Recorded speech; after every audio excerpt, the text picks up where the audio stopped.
Ok, pessoal, retomando então a segunda parte da aula, nós vimos vários conceitos aí, várias atividades que o gestor financeiro, o controller, tem que adquirir, né, como qualificação, para que a atuação dele seja no sentido de criar valor para os acionistas, os shareholders, como aumentar o valor da empresa. Então, tendo com isso em mente, quais são as ações e o que ele precisa saber para executar essas ações e como ele toma as decisões de financiamento, de captação de recursos e de aplicação de recursos. Então, alguns conceitos são básicos, eles são obrigatórios para que a gente, a partir deles, né, eles sustentem o nosso raciocínio para atingir os objetivos da gestão financeira, que é a eficiência na alocação de capital, buscando, logicamente, reduzir ao menor custo possível esse capital. Então, a gente vai ter que falar sobre o WACC, Weighted Average Cost of Capital. Quanto custa o dinheiro captado pela empresa? Qual é o custo médio das despesas financeiras? Tá? Proporcional. Então, a gente tem que entender o que é recursos captados, tá? E cada um deles tem um preço, isso tudo colocado numa conta de média ponderada. Quanto custou o dinheiro que está sendo colocado na empresa? Por quê? Isso vai te dar uma ideia da necessidade de margens para cobrir esse custo. Quando a gente pensa em pegar um financiamento, eu sei que eu vou pagar juros, os juros são combinados, são contratados, e eles vão, logicamente, ser despesa. Ao ser despesa, vão reduzir o meu lucro, vão reduzir o retorno. Essa conta tem que ser feita para saber se compensa ou não, para você, inclusive, tomar decisões sobre a estrutura de capital. Então, buscar capital para ampliar os negócios, para a empresa crescer, é uma das decisões do gestor financeiro. Se nós vamos buscar recursos de bancos, financiamento, empréstimos, como é que a gente vai conseguir isso? Se eu vou buscar recursos de fornecedores, como é que eu vou conseguir? E quanto vai custar? Mas também existe outra opção. Eu posso conseguir dinheiro dos sócios. Senhores, vocês são donos da empresa. Coloca mais dinheiro aqui para eu conseguir fazer o orçamento de capital. Para eu conseguir comprar essas máquinas, para eu conseguir fazer essas instalações e mostro para vocês que vai ter tal retorno para o capital que vocês colocaram aqui. Qual é o mecanismo para isso? É elevar o patrimônio líquido da empresa, o capital social? Não, você pode simplesmente falar que durante 1 ano, 2 anos, não vai ter distribuição de lucros. Eles vão virar reservas. Eles vão aumentar o patrimônio líquido. Portanto, vai ser um dinheiro disponível para investimentos. Você vai convencê-los de que essa é a melhor solução, que essa é a melhor decisão? Vai, desde que você saiba fazer essa continha aqui chamada WACC, o custo médio ponderado de capital. Então, é possível, através de umas ferramentas, através de alguns cálculos, que você pode evidenciar a argumentação para a tomada de decisão de capital. Você pode também sugerir que entrem novos sócios. Precisa de mais dinheiro, os sócios não têm, não há perspectiva de aumentar os lucros a curto prazo. as margens podem estar comprimidas por fatores econômicos, e buscar dinheiro no banco, o banco já falou que não tem, a solução é arrumar um outro sócio, alguém que acredite nesse negócio, você vai ter que convencê-lo disso, a botar o dinheiro lá dentro. Então, mecanismos para você buscar o dinheiro existem. Os papéis para se fazer isso existem. Mercado está cheio de investidor procurando uma opção. Então, você vai ter que provar que o investimento vai ter retorno, que vai se pagar. E aí você tem todas essas contas para fazer. Quanto vai ser de proporção de dinheiro próprio, que está lá no patrimônio líquido, e quanto vai ser de dinheiro de terceiros, aqueles capitais onerosos, o empréstimo bancário. Então, vocês têm que pensar nisso, argumentar, mostrar através de contas quais são as opções, o que é mais barato. Onde é que eu diminuo o WACC? Então, você, profissional de gestão financeira, você tem que saber calcular o WACC. Aí vocês vão falar para mim, eu não sei, eu não vi isso nas outras disciplinas. Se não viu, a gente vai ver aqui. Se já viu, o professor fulano e tal, da disciplina tal, já falou isso, nós não precisamos estudar o WACC. Ok? Alguém pode confirmar para mim se já foi visto o cálculo do WACC nas outras disciplinas?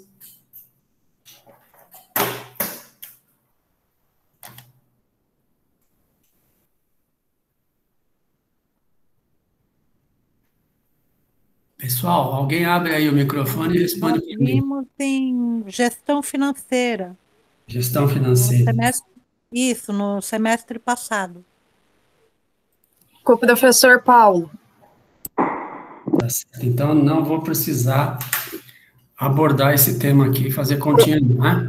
Professor, mas tem alunos que ingressou agora nesse semestre, que é o meu caso, que não viu.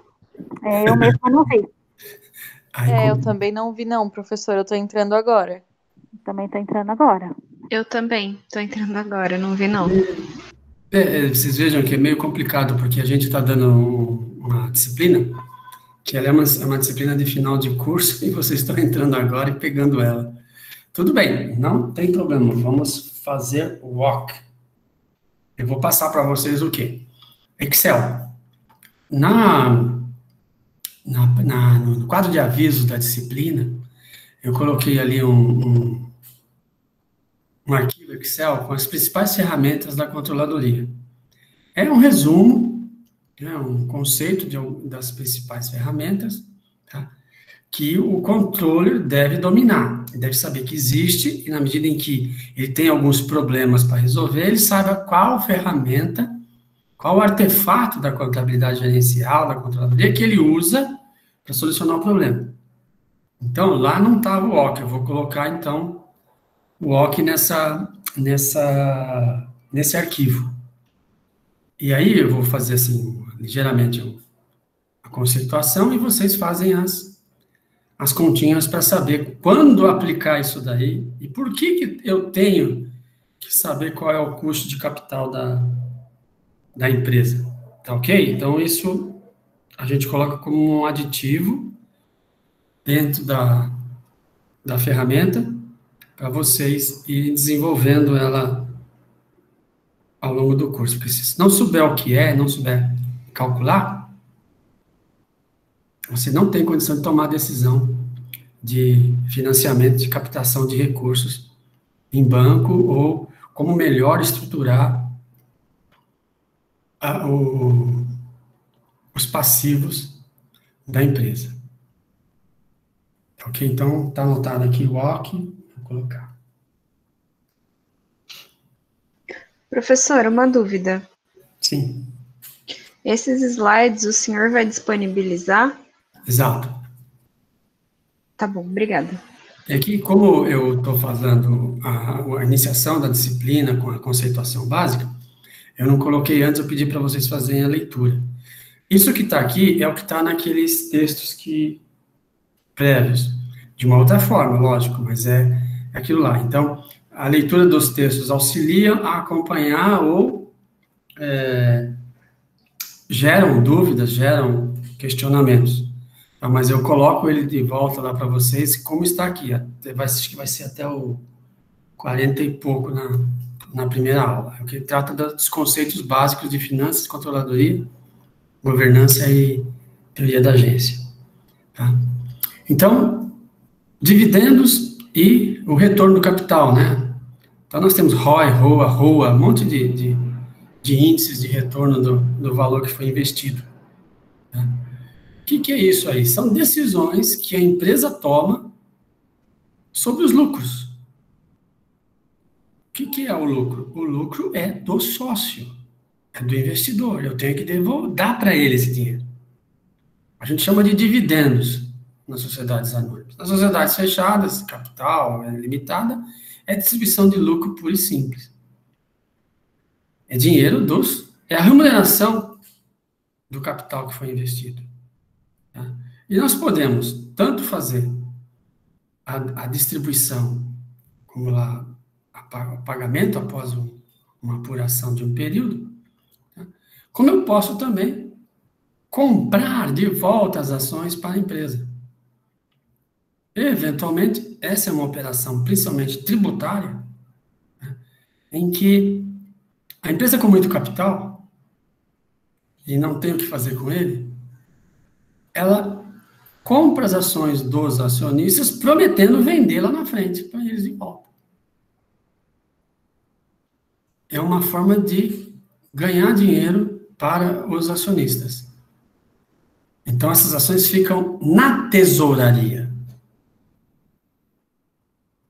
Recompra, diminui o patrimônio, fica na tesouraria, e lá na frente, daqui a um ano, sei bem, sei lá, vende de volta as ações para os acionistas. Isso pode ter ganhos. Então, são soluções que existem dentro da gestão financeira. Né? E quando eu estou falando em retenção de lucro, não pagar dividendos, eu estou criando reservas. Então, ao invés de eu pagar, eu coloco no patrimônio e aumento o meu patrimônio líquido. Isso quer dizer que se eu estou aumentando o patrimônio, a fonte de captação, eu tenho recursos no caixa, eu tenho recursos em contas a receber, eu tenho recursos no estoque. Eu estou aumentando os ativos. Eu estou expandindo o meu volume de negócios, as minhas operações. Se há uma perspectiva de aumento da demanda, seja de um serviço, seja de um produto ou uma mercadoria, o ideal é que eu tenha recursos para aumentar a oferta desses produtos e serviços. Se eu sou um prestador de serviço, provavelmente eu vou ter que comprar mais equipamentos para prestar o serviço e contratar mais mão de obra, investir no treinamento da mão de obra. São gastos que eu vou ter. Então, eu tenho que fazer algumas escolhas, tomar algumas decisões. Então, é possível um monte de decisão. Tá? E vocês têm que ter em mente sempre aquilo. Mas quanto está custando esse dinheiro? Porque se o custo estiver alto em relação ao retorno que eu estou prevendo, não compensa.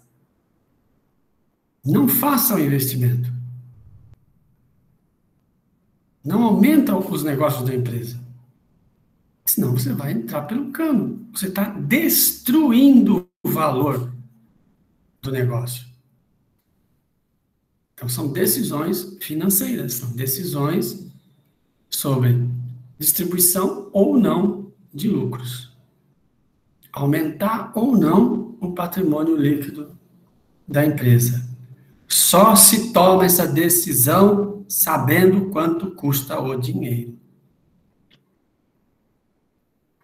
Você liga para o banco e pergunta para ele: eu quero comprar uma máquina, você me financia? Qual é a taxa de juros? Ele te informa na hora.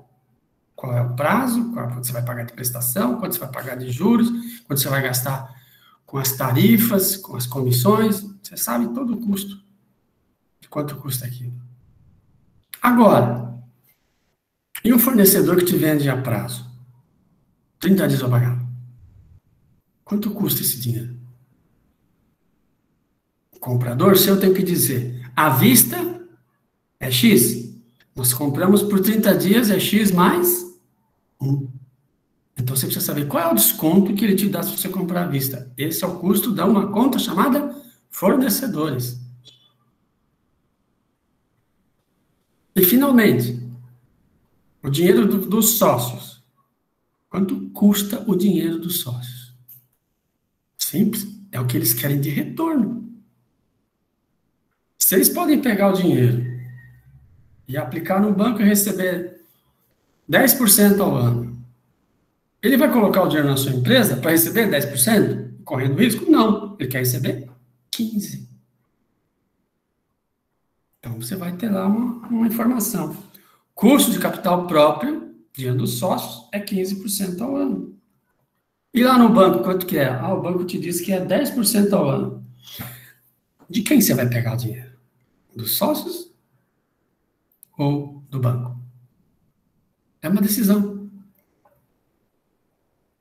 O dinheiro que você vai dar para o banco, os juros, vai te custar 10% ao ano. E os sócios querem 15%.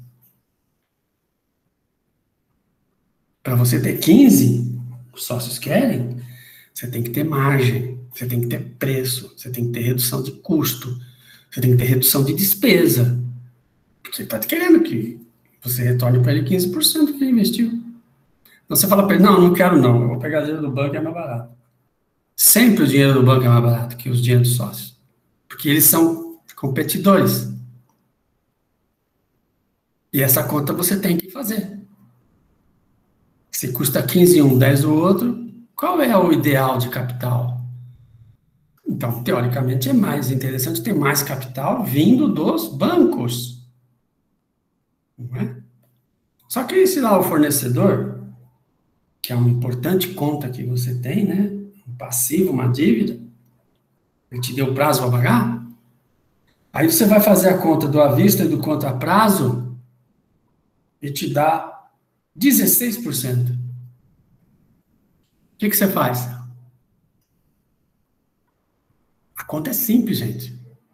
Pega dinheiro no banco e compra à vista. É essa conta que você tem que fazer. E ninguém faz. Esse é o diabo.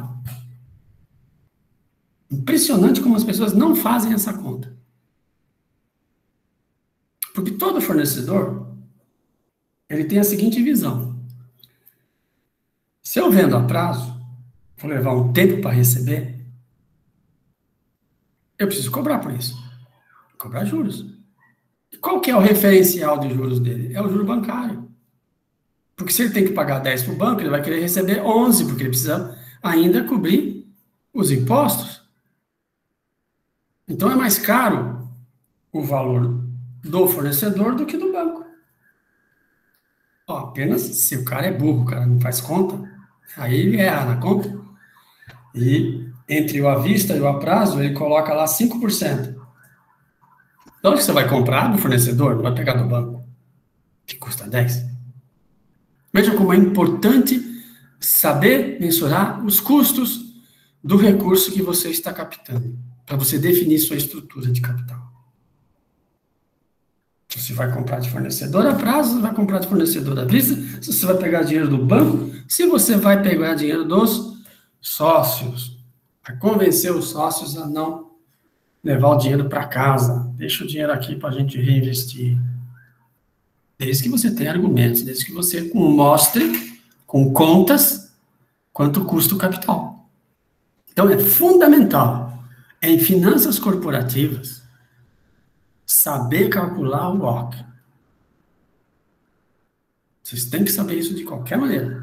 Se fosse uma aula de graduação, isso é questão de prova. Eu dou a questão, dou a estrutura, e você tem que dizer para mim qual é o custo de capital.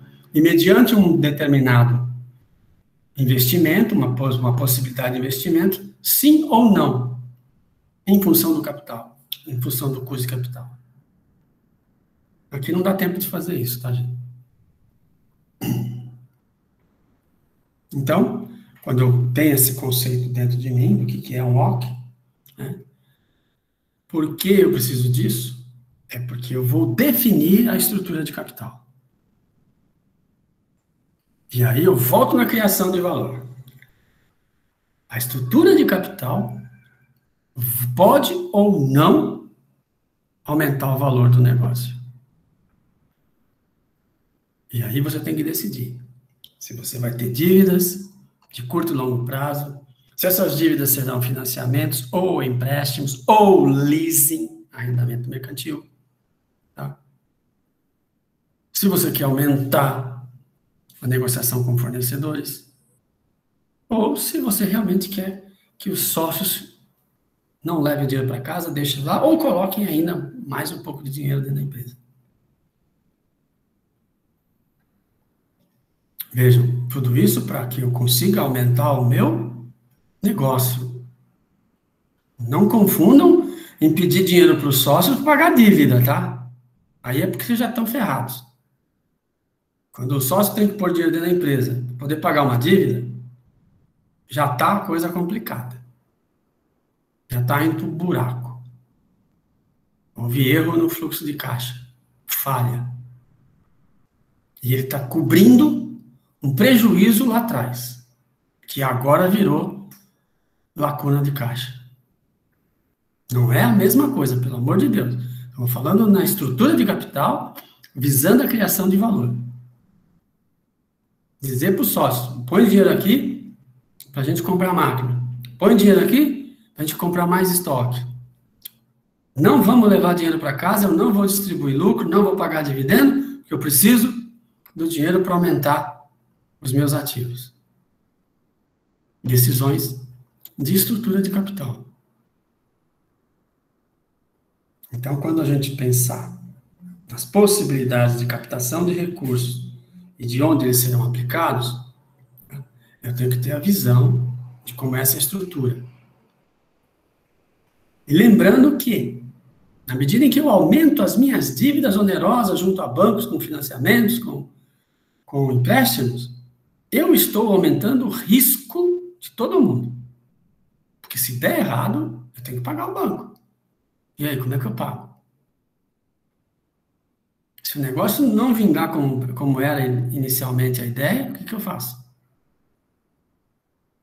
Eu tenho que ter saídas. Por isso que eu tenho que mensurar risco. Saber a probabilidade de acontecer zebras no meio do caminho. E como é que eu faço para sair dela? Entrar é fácil em dívida. A sair da dívida não é fácil.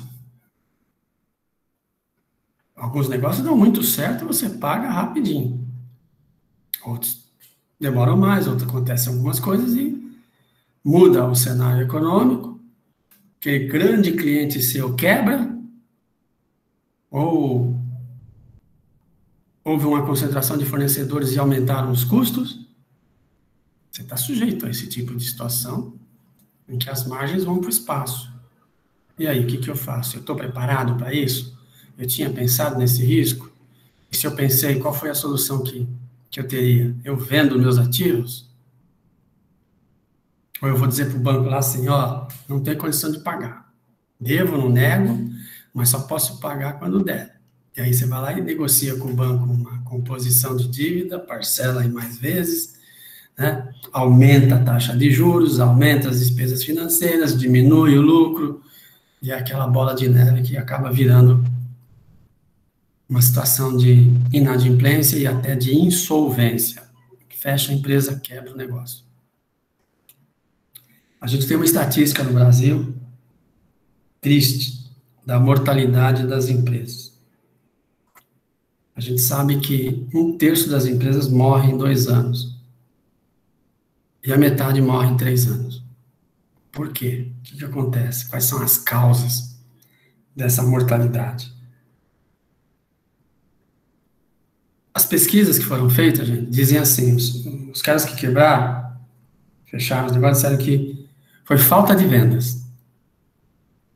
Não alcançou as vendas, as despesas e blá, blá, blá, e aí endividou-se para segurar o negócio, e aí não consegue pagar a dívida, e tem que vender ativos, casa, telefone, para pagar e para poder pagar, e fecha o negócio. Na verdade, não foram as vendas que faltaram. Faltou foi planejamento. Faltou entender o mercado. Faltou entender a demanda. Faltou entender qual é a sua participação no mercado. Mas o cara não faz nem a pergunta básica, que é qual é o seu mercado, quem é o seu comprador. Porque ele copia o que alguém fez. Ah, o cara está ganhando dinheiro, vou fazer lá, vou fazer igual. Vai dividir o mercado, pronto. Dança.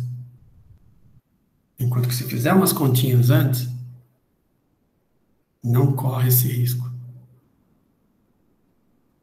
Se não, depois tentar fazer ajustes na estrutura de capital, vai para o buraco. Afunda.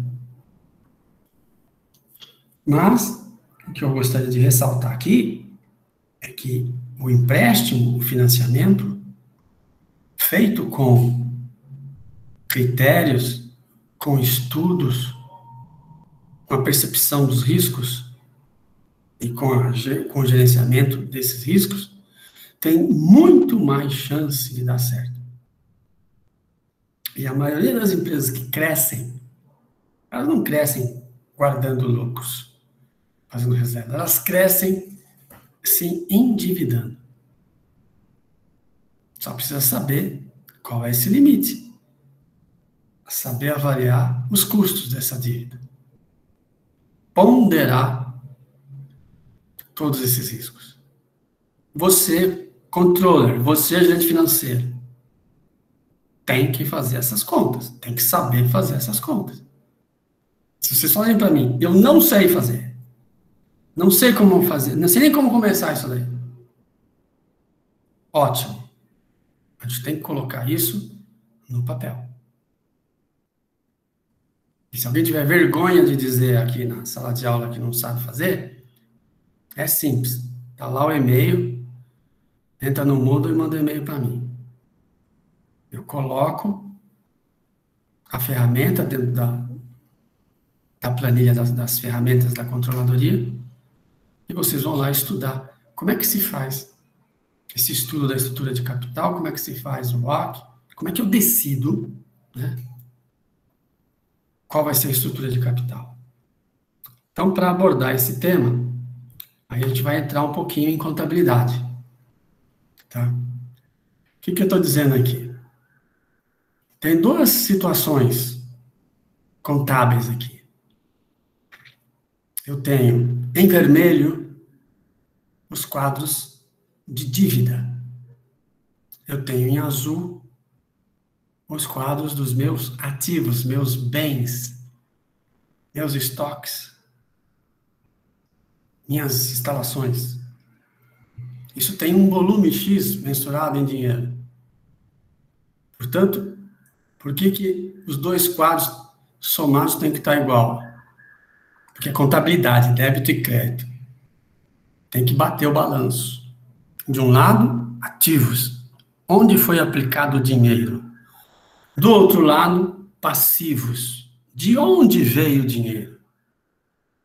PL, patrimônio líquido, dinheiro dos sócios, capital que os sócios colocaram dentro da empresa. Dívidas, todos os recursos de terceiros, aqueles que acreditam em mim, aqueles que confiam que eu vou pagar e me dão crédito. Então eu tenho duas situações aqui. São estruturas de capital diferentes. A primeira, lado de cá, a dívida, em vermelho, é maior que o PL.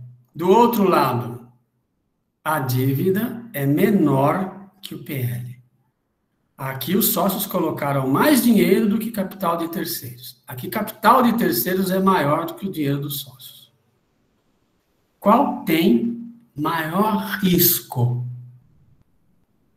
Um ou dois alunos me respondem. É a empresa que tem mais dívida ou é a empresa que tem menos dívida? Qual tem maior risco?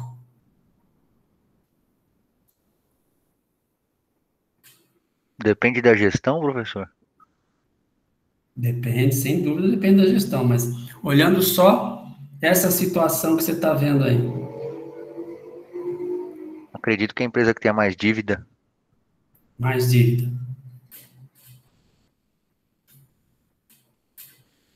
Mais outro aluno que tenha uma outra opinião. Quem falou mesmo? Esqueci de anotar. Igor? Igor. Professor. Sim? Giovana, meu nome. Giovana. Eu acho que é a empresa que tem menos dívida, porque o capital dos sócios, ele costuma ter um maior custo para a empresa. Mais custo. Tá.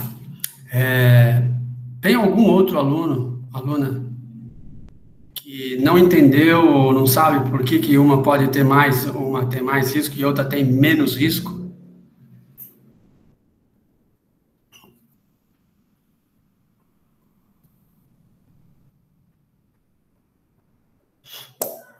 Vamos lá. Deixa eu abrir aqui, vamos ver quem é que está na aula ainda.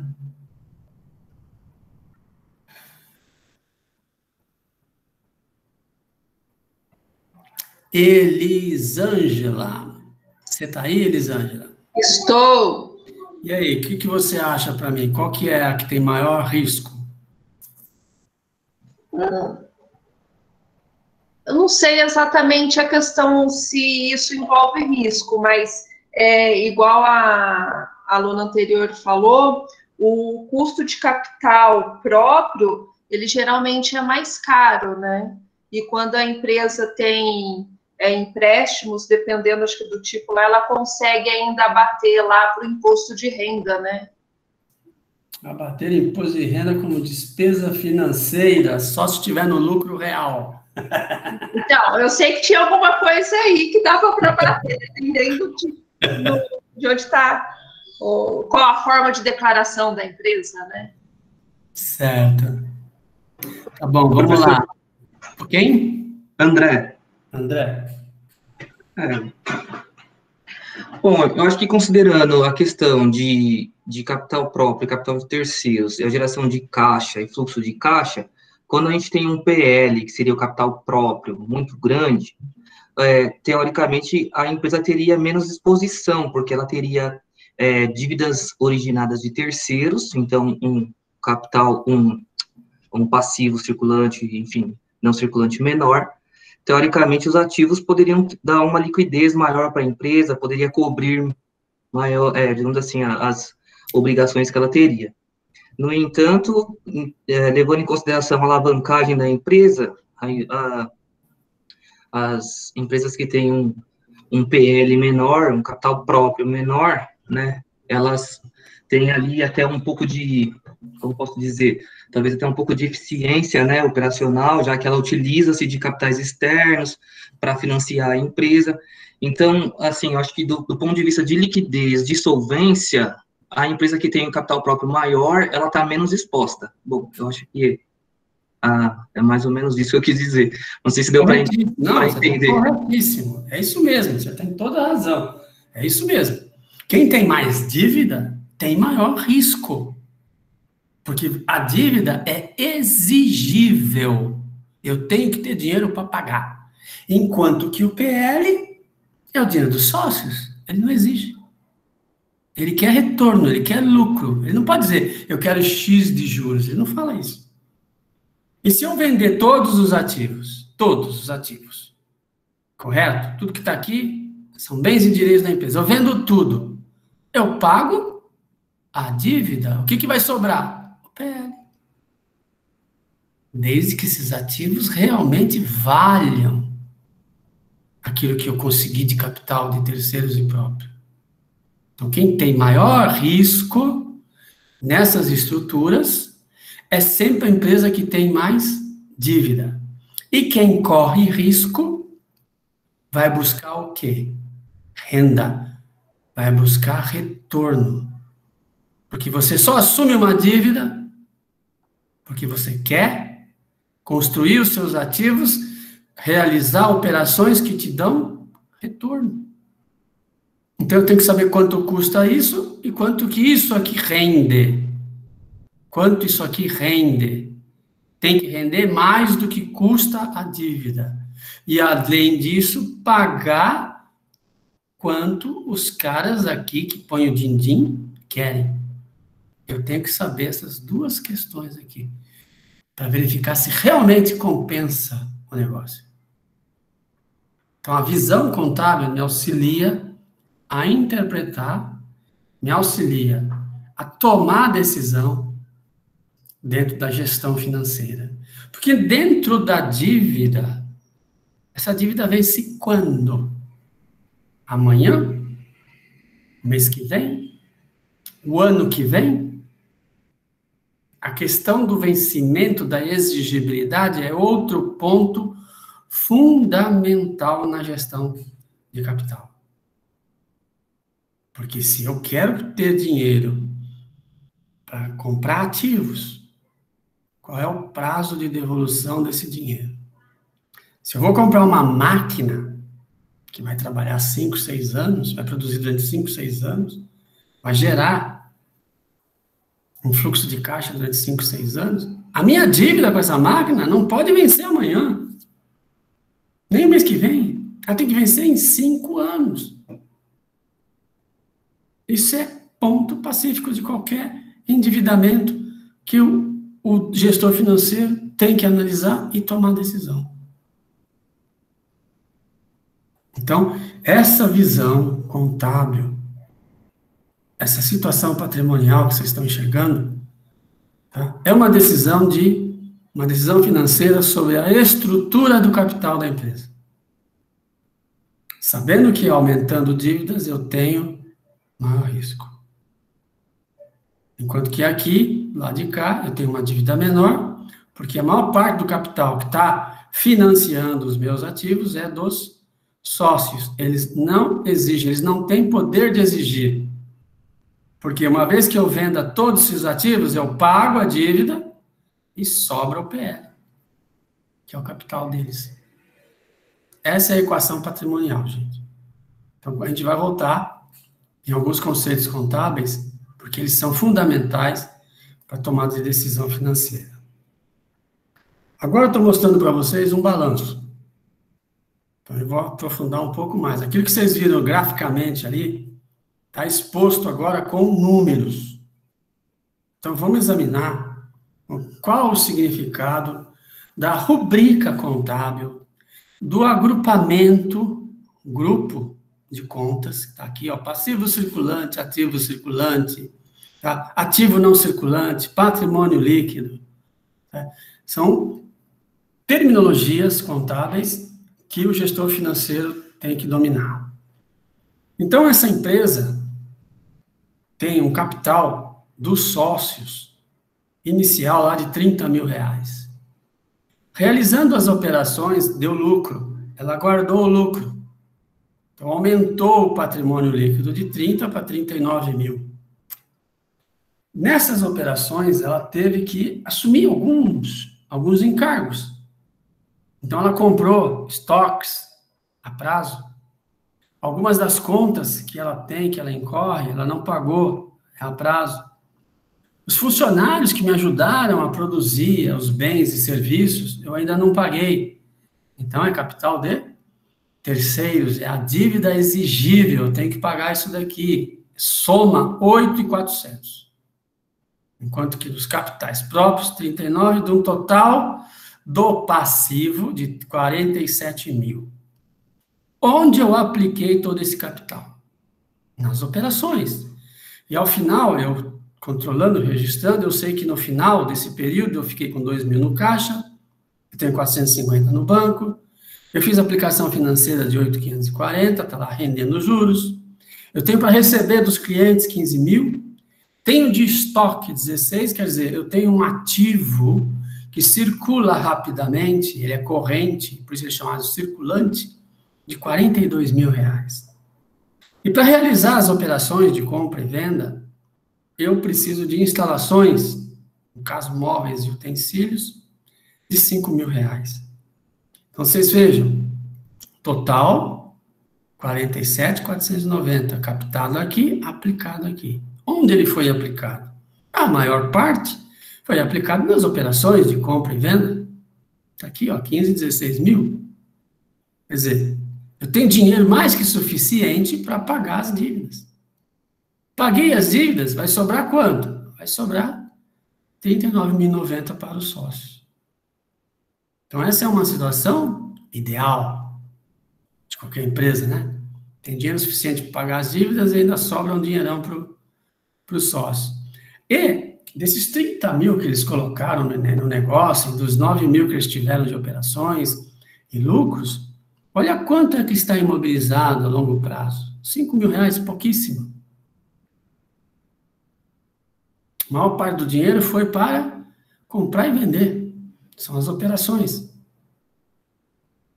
Agora, passa-se um tempo, realizam-se novas operações, novas compras, aumenta estoque, faz vendas, aumenta clientes. Né? Nas compras eu posso aumentar as compras a prazo, isso aqui também pode crescer. Posso contratar mais funcionários, isso aqui pode crescer. Professor. Oi. É a Ingrid quem está falando. Me desculpa a ignorância, mas eu não me formei em contabilidade, tive contabilidade na faculdade, mas acaba sendo muito superficial.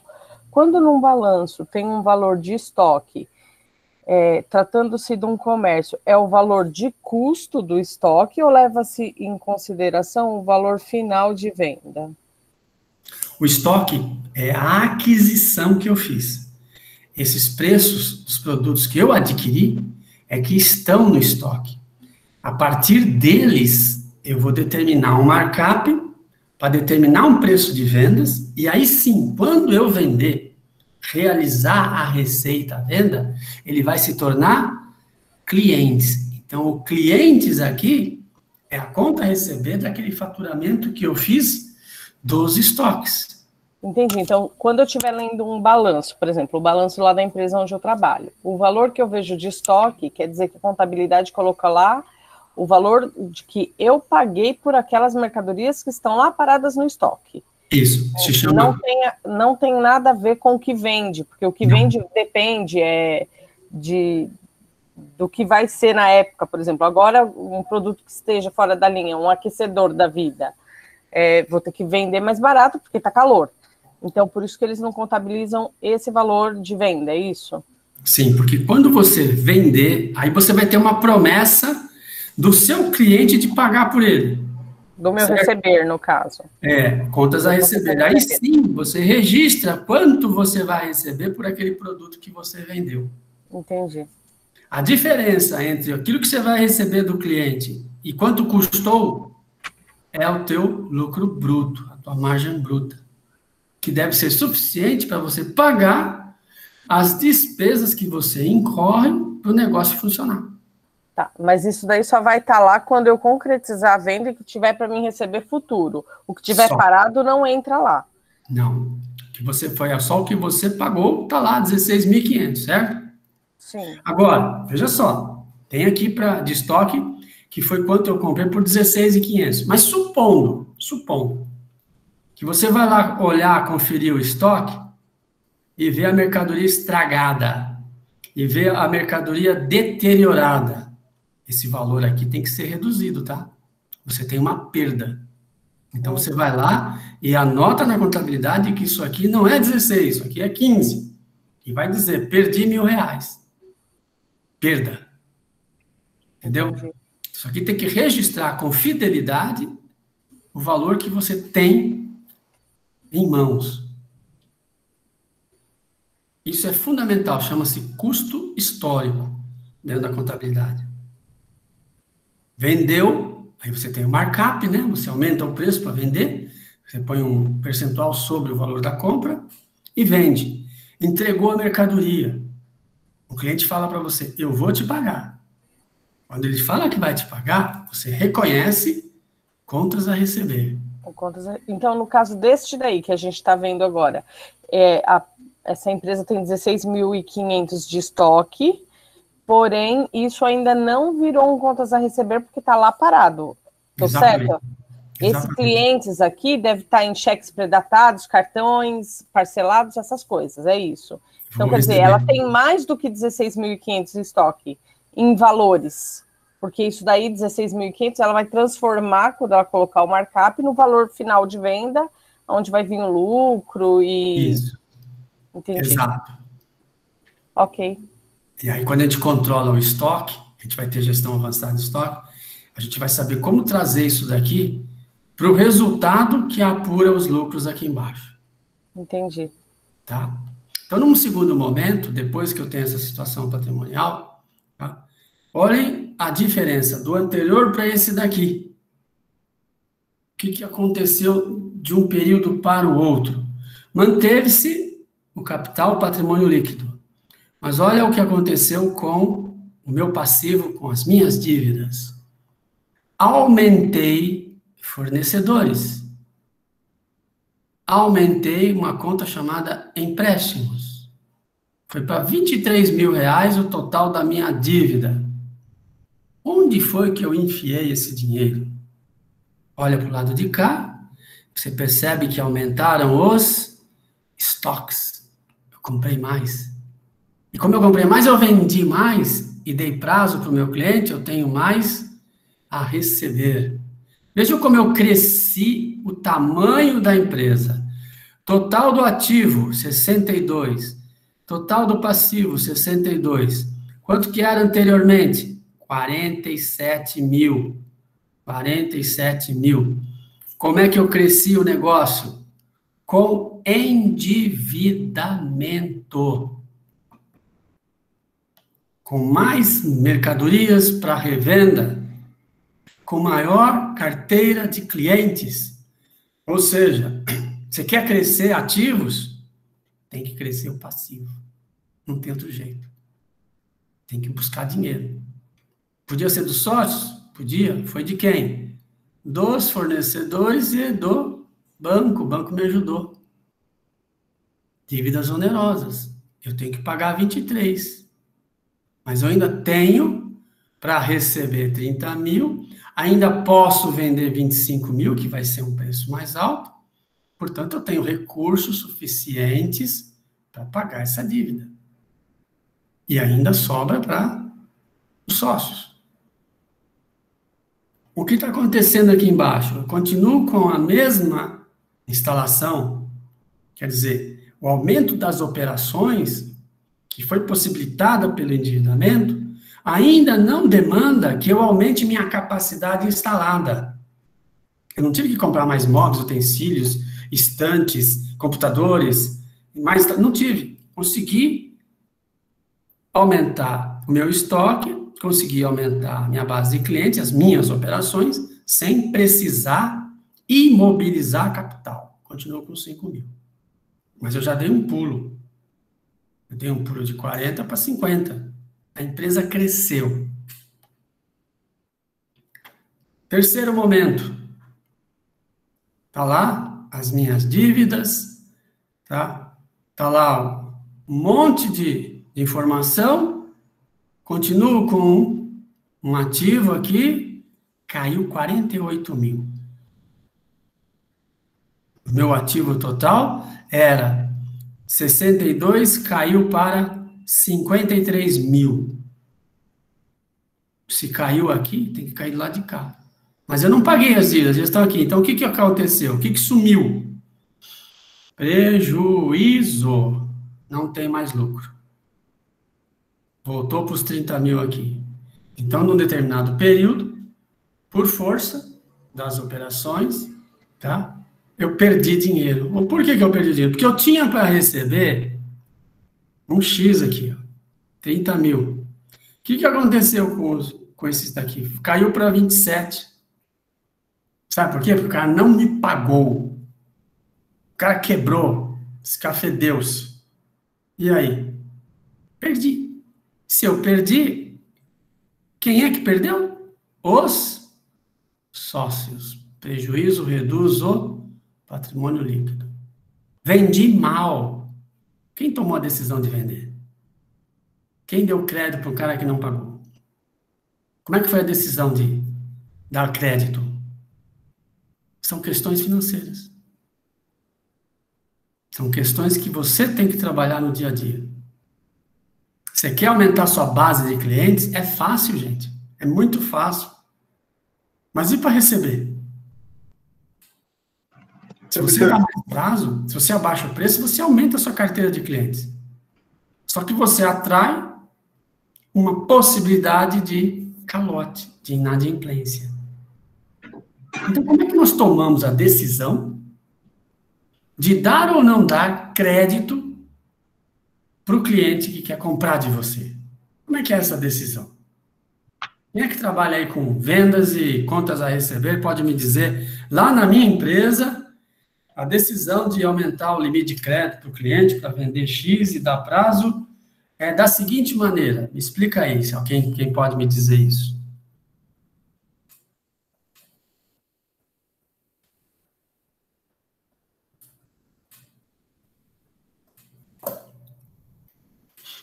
Ninguém trabalha com contas a receber, vendas? Onde eu trabalho, trabalha com vendas, mas não são clientes que compram, como que eu vou explicar?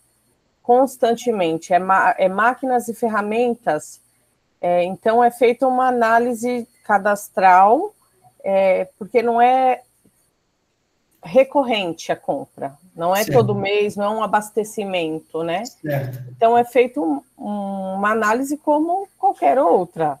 Serasa, Score, ligam para fornecedores,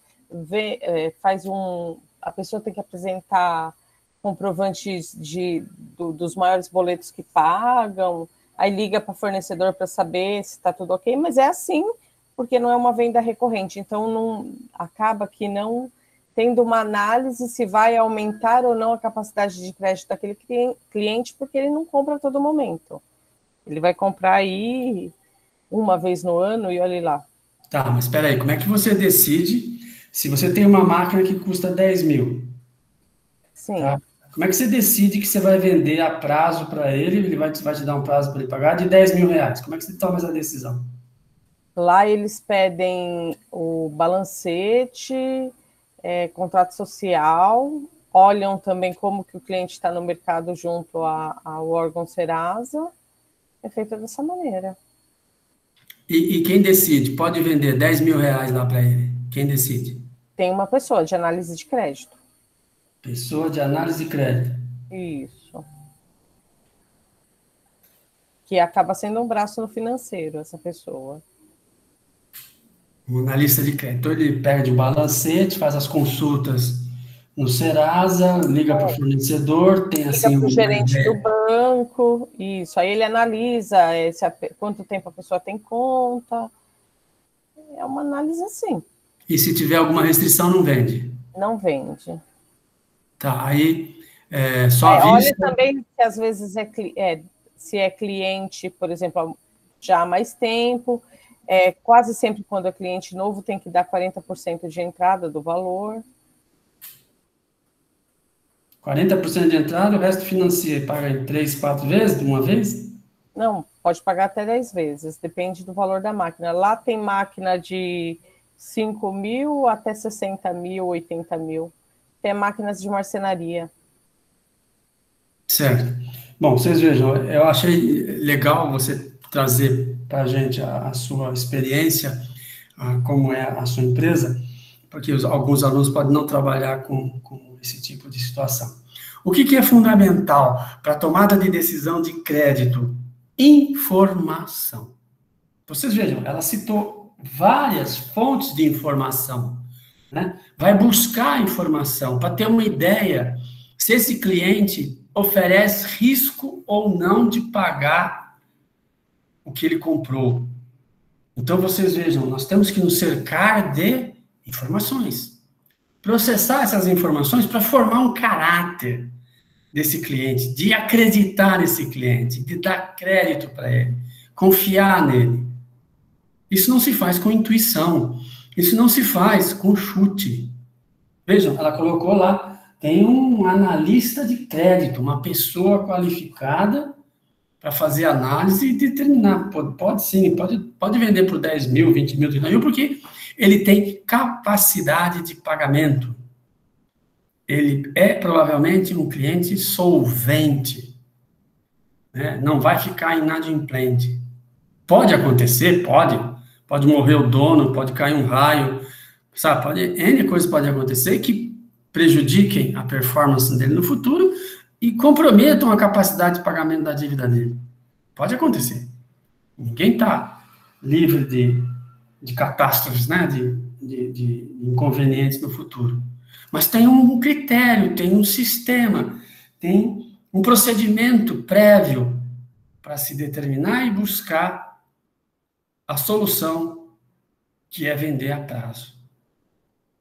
E as empresas que fazem isso têm condições, ao correr esse risco, ao assumir esse risco, tá, de aumentar seus negócios, de aumentar suas vendas. E como tem critério, olha, se tiver uma restrição lá no Serasa, um cheque devolvido, um título protestado, não dá crédito, não vende. É uma política. Quem determina isso? É o gestor financeiro. Porque mesmo que aconteça esse tipo de coisas, nós vamos ter situações em que os vendedores, gerente de vendas, gerente de marketing, vai convencer o dono da empresa a vender. Não, mas esse cliente é ponta firme, esse cliente é gente fina, sempre comprou da gente, sempre pagou em dia. Esse probleminha aí dele é pontual, não tem risco. Pode vender, e o cara vende e pode pagar, sem problema. Como aquilo podia ser a ponta de um iceberg. E você nunca mais receber aquele dinheiro. Isso pode acontecer.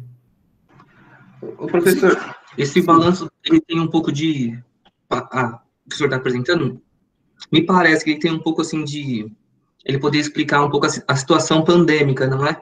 Os estoques não se realizam, os clientes não se realizam, os fornecedores não são pagos. E só com exceção dos empréstimos que não cresceram ali, eu acho que numa situação pandêmica aumentaria naturalmente, mas ele me lembra bastante, né? O senhor concorda?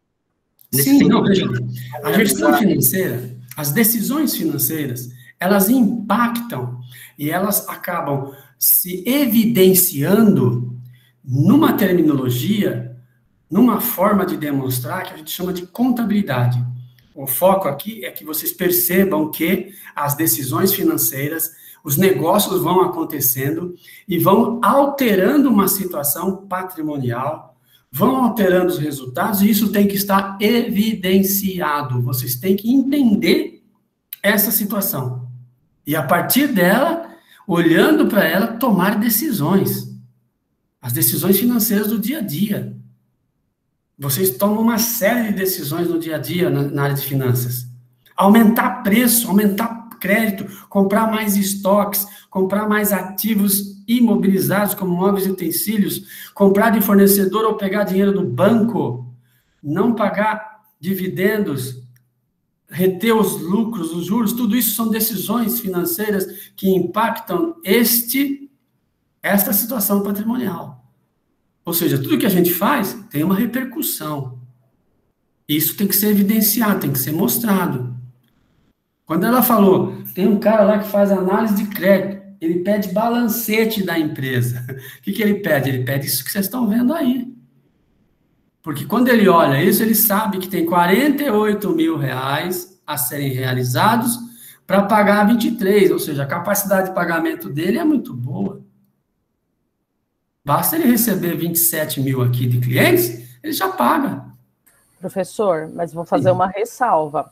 Pode. Já aconteceu alguns casos lá de golpe, aonde empresas apresentavam balancete furado, viu? E quem assinou o balancete? É o contador deles lá, né? Mas era bem furado. E assim... Sabe qual é o nome disso? 171. A gente contador vai para a cadeia. A gente participou de uma feira no sul de máquinas, dessas máquinas aí, e foi lá que tomaram o golpe.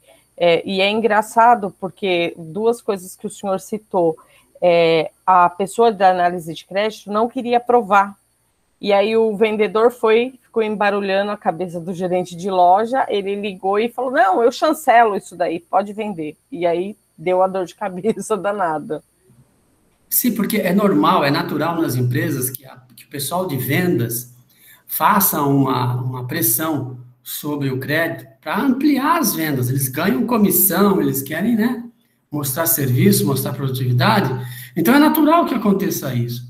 Por isso que a decisão do crédito, ela tem que estar muito bem embasada, né? Tem que ter uma política definida.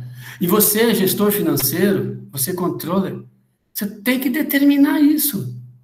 Olha, até 10 mil, o gerente de vendas decide lá, o gerente de crédito, o gerente de crédito, 11 mil quem decide é o dono. Ponto final. E nas grandes empresas? Não, vai para um comitê. Isso se chama governança corporativa, que a gente vai ver mais tarde. A gente define as alçadas da tomada de decisão. A partir de certos valores, a alçada é de comitê, não é alçada individual. Justamente para evitar esse tipo de situação, onde você tem o interesse do gestor, o vendedor, o gerente de vendas, acima do interesse da empresa, acima do interesse do sócio. Ele está mais preocupado com a comissão dele do que o resultado da empresa. É aí que entra uma outra coisa que a gente vai falar que chama teoria de agência. Esse conflito de interesses que decorrem das políticas, que decorrem de como são os procedimentos na gestão da empresa.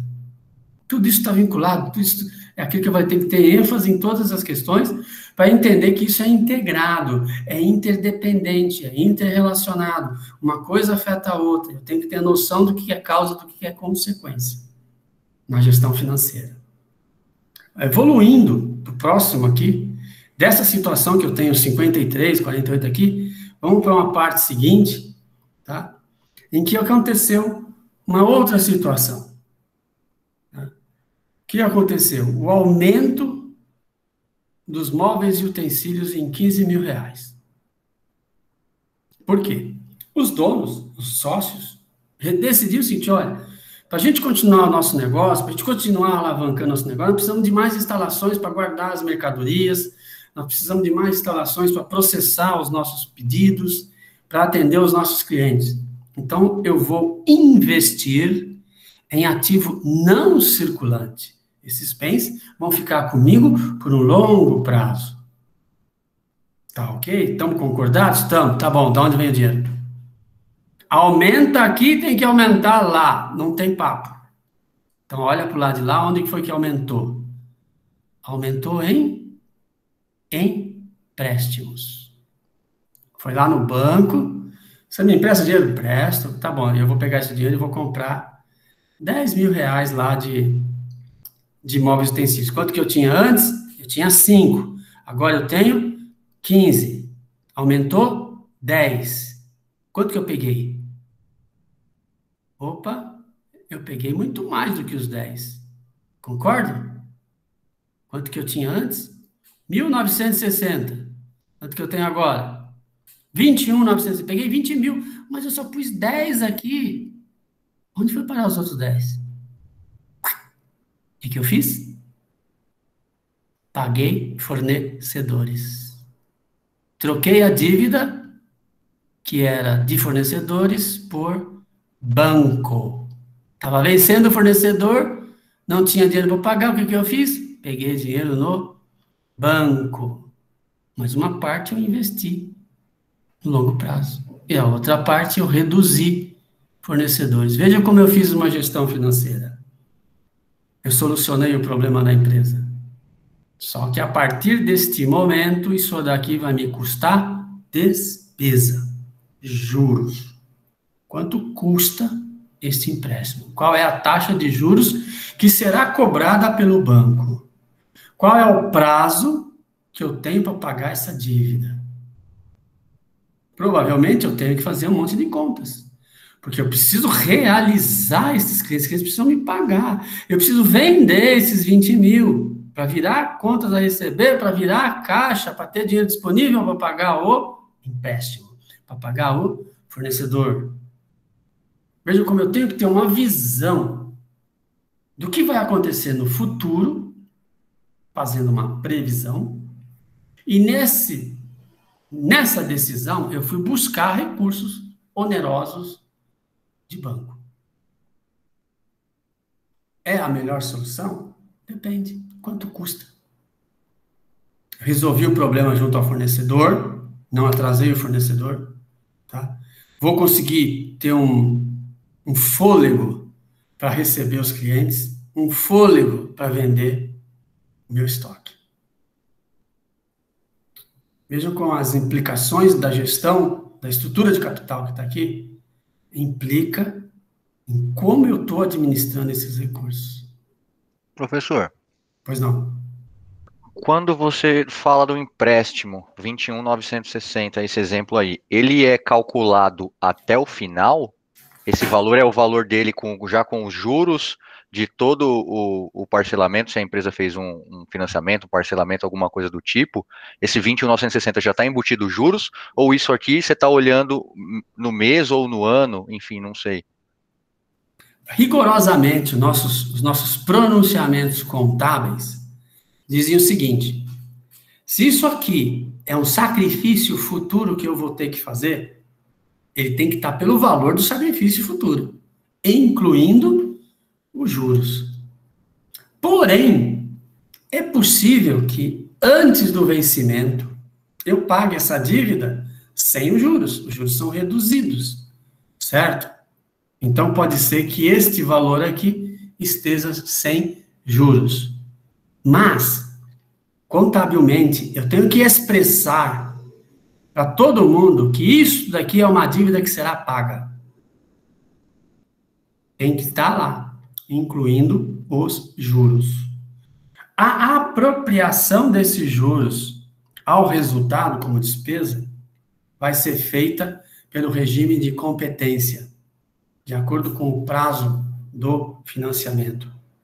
Então, nós temos dentro do pronunciamento contábil algumas normas para a gente mensurar e evidenciar a dívida. Tá? Se a dívida pode ser paga antes do vencimento, se ela pode ter uma redução dos juros que estavam previstos, então eu coloco o que realmente é. Se não, é o valor que eu vou pagar, independente dos juros que eu vou apropriar ao longo do período, como redutor do meu lucro. Ou seja, eu evidencio para todo mundo, eu devo isto. Tenho que pagar no futuro isto. Estou mostrando. Assim como o estoque está por 20 mil, é porque eu paguei. Eu vou vender esse estoque por 40 mil. Mas eu não posso colocar 40 mil aqui, eu não realizei. Eu não tenho ainda alguém que falou, vou te pagar 40 mil. Então, essas duas coisas são questões da contabilidade, de o registro pelo custo histórico e pelo valor presente da dívida. Professor. Sim. Mas pelo que o senhor diz, então, a gente tem que... O certo não seria a gente contabilizar só pelo nominal e os juros a gente joga para despesa de acordo com o regime de caixa, que é o pagamento, porque senão eu acabo me apropriando de uma despesa que não é corrida, né? Não. Você coloca aqui quanto você vai pagar. Os juros que estão a serem contabilizados são contas redutoras separadas, por isso que existe o valor presente. Você só vai apropriar o resultado mensalmente, tirando dessa conta que é a redutora dos juros. Por isso você tem um pronunciamento contábil específico para isso. Então, mas o que está na minha conta de empréstimo é o nominal, certo? Aqui, o empréstimo total, quanto eu vou pagar? É os juros, é o valor que eu peguei mais os juros. Então, mas pelo que o senhor está falando aí, a gente pegou 20 mil reais de empréstimo, certo? Entrou 20 mil reais na conta da empresa. Isso. Certo? Se entrou 20 mil reais na conta da empresa, eu usei 10 para comprar móveis e utensílios e eu usei 10 para pagar os meus fornecedores. Sim. Onde estariam os juros aí, então? Aqui é o seguinte, eu estou mostrando para você o saldo a pagar, tá? Saldo líquido a pagar, 21.960. Na contabilidade, eu tenho que colocar o valor que eu tenho a pagar menos, tá? Os juros parecem como uma conta redutora. Veja só, digamos que eu pego 20 mil, tá? E tenho que pagar 20 parcelas de 1.100. Então, eu tenho que pagar lá no final 22 mil reais, correto? Eu vou colocar na contabilidade, no banco, 22 mil reais a pagar. Só que os juros que eu coloquei desses 22 mil, eles vão aparecer como redutores, tá? Eles vão ser apropriados, eu estou dizendo, eu vou apropriar esses juros, tá? Ao longo do período. Então, o valor líquido que me aparece ali é o capital somado aos juros e uma conta redutora, trazendo a valor presente dos juros que estão ali, porque à medida que for decorrendo, passa um mês, eu vou lá, jogo em despesas financeiras e credito essa conta redutora. Eu vou tirando dela, ou seja, eu sempre vou estar demonstrando quanto eu tenho a pagar. Uma vez que eu vá no mês seguinte e liquide a dívida, eu não vou pagar os juros. Então, eu não vou apropriar os juros desse período. Vai ficar até os juros do dia que eu paguei. Tá, aí nós temos um CPC chamado CPC 12, de valor presente, para colocar isso daí na contabilidade. Tá, mas nessa conta de empréstimo especificamente está o valor nominal, que foi o valor adquirido no empréstimo, certo? Não, valor total. Com juros. Com juros? Com juros. E aí eu tenho uma conta redutora, uma conta com saldo devedor, tá? Dos juros que eu vou pagar no período. Então, o saldo de conta devedor de juros, mais o saldo credor da dívida, tá? A diferença é líquida, como se eu fosse pagar hoje, sem juros. Decorre um mês, acrescentam juros. Mas eu tenho isso evidenciado na contabilidade. Vamos fazer o seguinte, eu vou passar para você como é que se faz a contabilização de um empréstimo junto com o CPC 12. Vou passar separado numa planilha para você olhar como é que isso é evidenciado. Esse é um abacaxi que a gente assumiu, o CPC 12 foi uma invenção brasileira, tá? E que a gente é obrigado a observar, principalmente bancos, né, que têm volumes absurdos de recursos. Uhum, certo. Vou passar separado para você, para a gente não confundir o pessoal aí com relação à evidenciação dessa obrigação. Tá bom, obrigado, professor. Então, eu resolvi um problema momentaneamente, consegui recursos de capital de banco, reduzi meu saldo de fornecedores e aumentei as minhas instalações, móveis e utensílios para conseguir aumentar minhas operações comerciais, no caso aqui. Tá? No segundo momento, o que aconteceu? Vejam que não mudou nada aqui do lado de cá. O que mudou do lado de lá? Eu tinha 21, agora eu tenho 11. Mas olha aqui embaixo. O que eu fiz? Gestão da dívida. Era de curto prazo, empréstimo virou financiamento de longo prazo, não circulante. O que eu fiz? Negociei com o banco e consegui um prazo maior. Então, se eu conseguir um prazo maior, eu mostro para o mundo, olha, eu não devo mais 21 no curto prazo, comprometendo meu capital de giro. Agora eu joguei lá para frente a dívida. Que é o que eu devia ter feito naquele primeiro momento, quando eu aumentei em 10 mil reais móveis e utensílios. Eu não posso colocar em bens não circulantes, que vão ser utilizados a longo prazo, não posso colocar aqui valores captados no curto prazo, tem que ser no longo prazo também. Assim como o capital dos sócios é capital de longo prazo, que deveriam financiar os ativos não circulantes, o ativo imobilizado.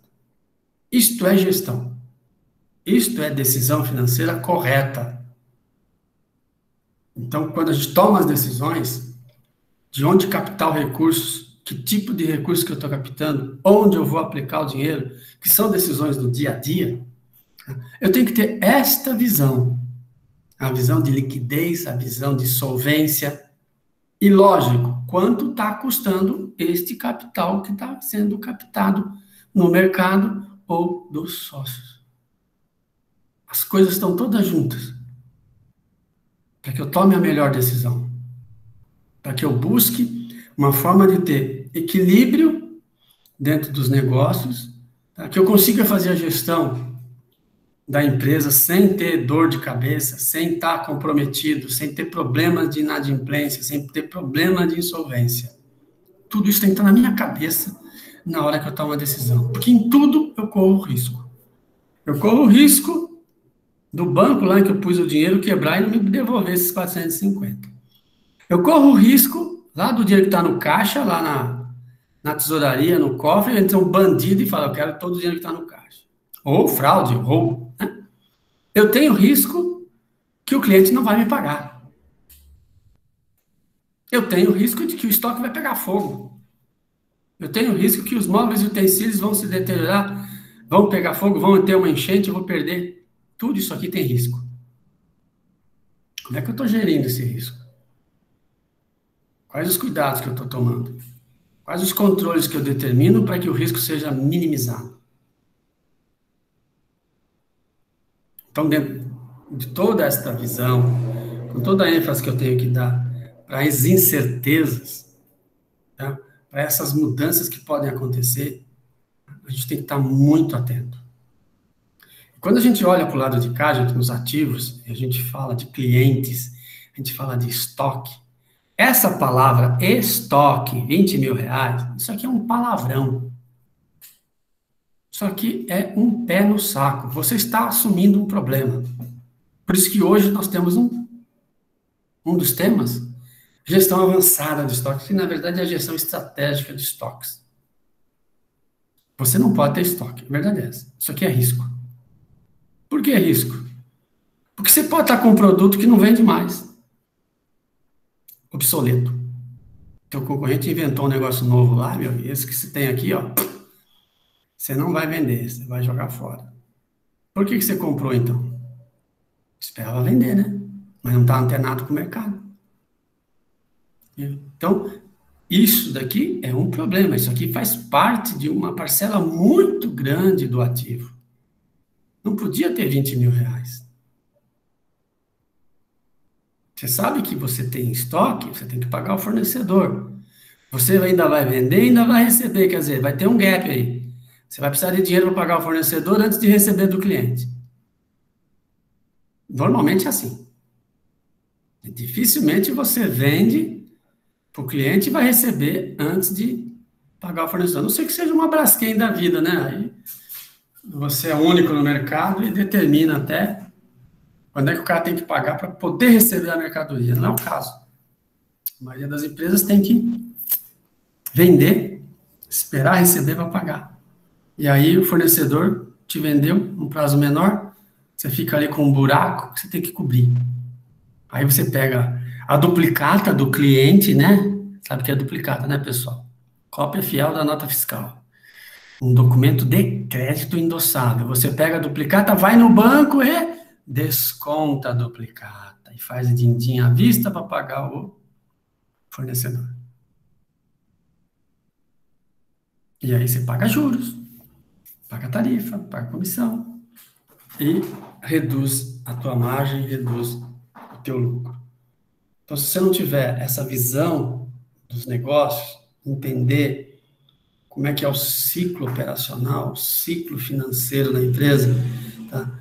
Perceber como é que isso impacta o fluxo de caixa e, consequentemente, os cálculos da necessidade de capital de giro, você pode fazer besteira. Precisa tomar muito cuidado com isso. Então, são questões que eu estou levantando, que são fundamentais dentro da conceituação de todos os nossos problemas com a gestão financeira. Então, eu volto lá para aquela questão, né?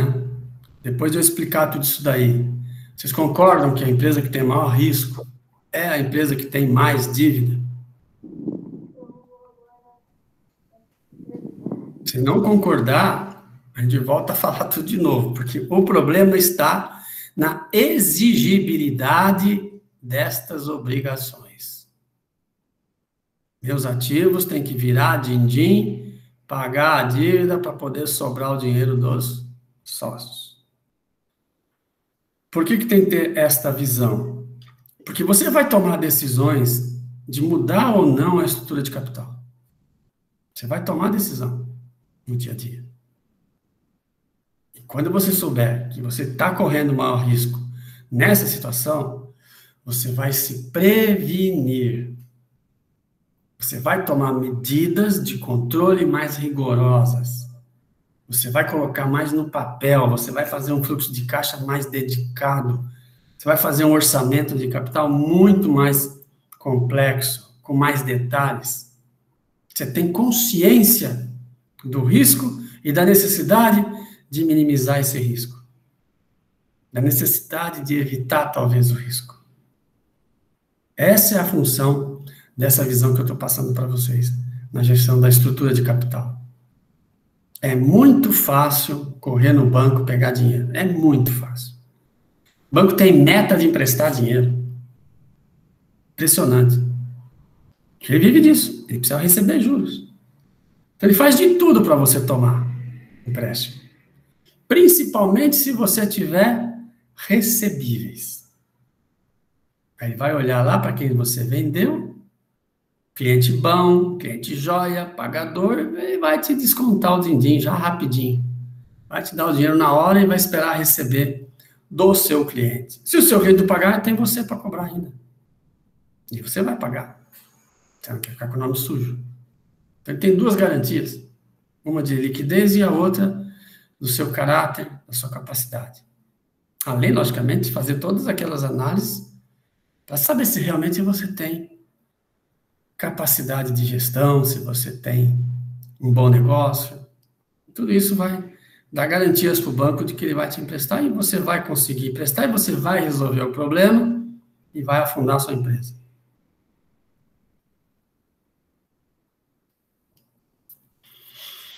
Então, olhando todas essas situações, vocês vão continuar com a demanda por decisões financeiras. Onde eu vou aplicar os recursos que a gente consegue captar? Eu aumento a carteira de clientes, dando prazo, aumentando os limites de crédito, assegurando que eu tenha mais competitividade para vender.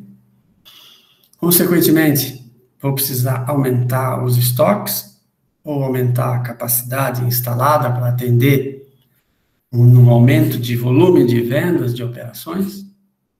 Eu tenho que decidir onde eu vou colocar o din-din. Se a decisão for aumentar os estoques, eu posso partir para negociações com fornecedores. Negociar com os fornecedores limites de crédito maiores de compras e prazo maior para pagamento. Ou aumentar o número de fornecedores, que dá muito mais trabalho também. Né? E nisso daí tudo, eu tenho espaço, eu tenho capacidade de atender, de manusear esses novos estoques, esse volume de estoques. Enquanto eu vou incorrer de riscos no momento de estoques, eu vou precisar contratar seguro, vou precisar contratar mais gente. Não basta ter só o custo de comprar, é o custo de manter, né? Tudo isso vai impactar o resultado. E se eu quero aumentar a minha carteira de clientes, meu volume de contas a receber, como é que eu vou fazer isso? Quais são as políticas para aumentar isso? Decidido? Tá bom. Onde captar os recursos para fazer este aumento dos ativos? Fornecedores, empréstimos, financiamentos. E esses financiamentos e empréstimos vão ser de curto ou de longo prazo? Quanto vai custar esses capitais de terceiros? Qual é o custo? No fornecedores eu pergunto, quanto que é à vista, quanto que é a prazo? O valor do desconto me dá a taxa que ele está cobrando. O banco está no contrato, ele te diz quanto que vai cobrar. E é obrigado, inclusive, a falar a taxa real. por lei, né? Se ele vai me dar mais ou menos prazo, tem que conversar, tem que negociar. Pode ser que no curto prazo as taxas de juros estejam mais baratas do que a longo prazo, a gente não sabe, né? Saber o que ele fala lá, o banco fala, não, longo prazo com você não dá não, porque você tem risco a longo prazo, então só te faço curto prazo, e aí? Né? Então, e finalmente, os recursos próprios, né? O capital próprio. Só que aí depende do quê? Quanto que os sócios querem de rentabilidade? Qual é a meta de rentabilidade dos sócios? É o ROI, Return on Equity. Equity é o patrimônio líquido, as ações lá, as cotas de capital. Então, o ROI, quanto que eles querem? Provavelmente, muito mais do que o custo dos bancos. Então, na estrutura que eu vou definir, se vai ter mais dinheiro de recursos próprios ou mais dinheiro de recursos terceiros, vai aumentar ou diminuir o OC. Então, essa informação eu tenho que estar calculando para a tomada de decisão. Vejam, como a gente aborda, quando a gente está falando em finanças, em decisões financeiras, como a gente aborda com outras questões dentro da empresa. A gente está falando de logística quando está falando de estoques, de logística quando está falando de capacidade instalada, estamos falando de investimentos, estamos falando de política de vendas, de atendimento ao cliente, a carteira de clientes, a satisfação do cliente. Veja como estão vinculadas com as decisões financeiras. O gerente financeiro pode ou não aumentar os negócios da empresa em função das análises que ele faz, das recomendações que ele faz. Porque ele tem os números, ele tem os cálculos, ele tem argumentos, né? E a partir daí ele convence os demais gestores. Inclusive, ele tem a posição de criticar, tá, que nós tenhamos uma situação de ociosidade, de desperdício de recursos, por não comprar mais, por não pegar um pouco de din-din e colocar em propaganda para ser mais conhecidos, montar uma campanha de marketing para ampliar essa carteira de clientes. Tudo isso ele pode auxiliar na criação de valor da empresa. Só que ele tem que estar antenado. Ele tem que estar disposto.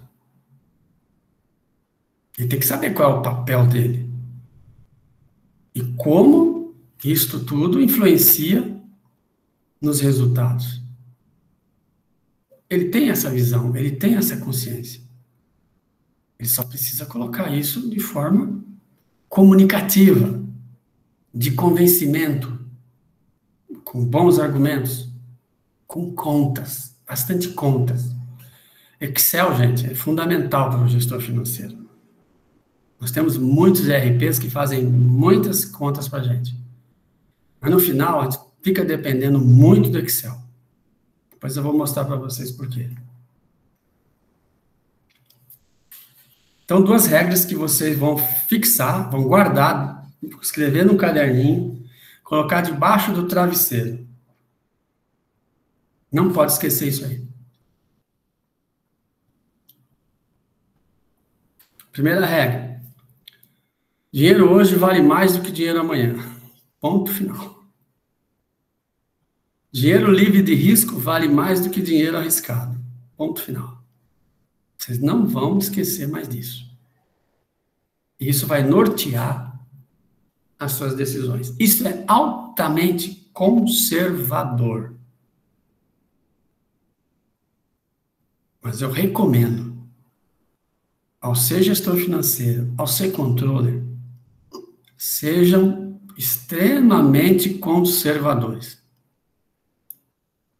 Na dúvida, na incerteza, não façam. Não é correr risco. É apostar. E a aposta pode dar certo, pode não dar.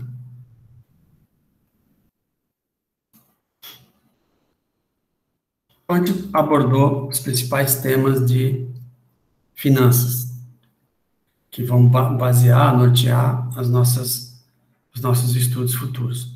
São conhecimentos fundamentais, tá? São conhecimentos essenciais. Então, a partir dele, a gente vai para dentro da controladoria. O que é o papel do controle? O que é a controladoria? Como é que a gente entende, tá, esta função que eu entendo necessária para todas as empresas? Quem fez administração deve lembrar lá do PODC. Planejamento, organização, direção e controle. São as funções básicas da administração. Quanto tempo a gente perde fazendo controle? A gente perde muito tempo. Então, por que não pegar o controle e passar para alguém fazer? Passar para um departamento fazer? E liberar os gestores para planejar, para organizar, para dirigir. E eu dou para eles as informações que eles precisam, como está o desempenho, avaliando esse desempenho e, consequentemente, tomando as decisões. Eles param de perder tempo com o controle. Só isso. Eu vou ter um ganho na gestão. Então, a controladoria surgiu disso daí. Tá? De se buscar uma centralidade, uma responsabilidade de um órgão especializado, de uma pessoa especializada, em controlar o que está acontecendo e dar estas informações para subsidiar o processo decisório. Isto é controladoria. A partir desses objetivos simples, né, de ser um órgão, de ser uma pessoa, de ser uma função que oferece aos gestores aquilo que eles precisam para o dia a dia, para tomar decisão, é que é fundamental. Então, a controladoria é alguém, um órgão, uma função que assume a responsabilidade de uma função da gestão, que é o controle, liberando a mão de obra para as atividades, para as funções que são mais inerentes ao desempenho e a busca dos resultados. Essa é a ideia da controladoria. E para ela fazer isso, tá, ela tem que pensar sempre assim: que informação o gerente de compras precisa? Que informação o gerente de vendas precisa? Que informação o gerente da produção precisa? O vendedor, o comprador, o cara do RH. Que informação ele precisa? Eu tenho que saber isso. E a partir daí, eu vou montar um mecanismo, eu vou montar, através de ferramentas, a coleta dos dados que serão transformados nessas informações que ele precisa.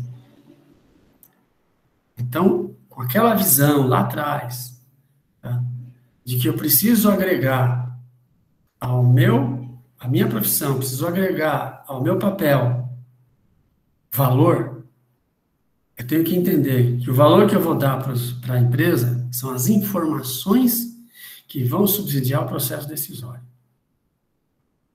As minhas informações vão auxiliar todos os gestores a tomarem as melhores decisões, a se afastar do erro. Essa é a ideia da controladoria. Lógico que a teoria da controladoria, a pesquisa, como é que ela funciona, como é que ela cresceu, a história dela, abre um monte de conceitos. Tá? Por isso que a gente tem essa discussão. É um ramo do conhecimento, é uma ciência, já a controladoria. Né? É um órgão dentro da empresa chamado controladoria. Tá? É um órgão que faz a fiscalização, a análise de desempenho. Então, vejam, eu tenho várias formas de enxergar e de entender a controladoria.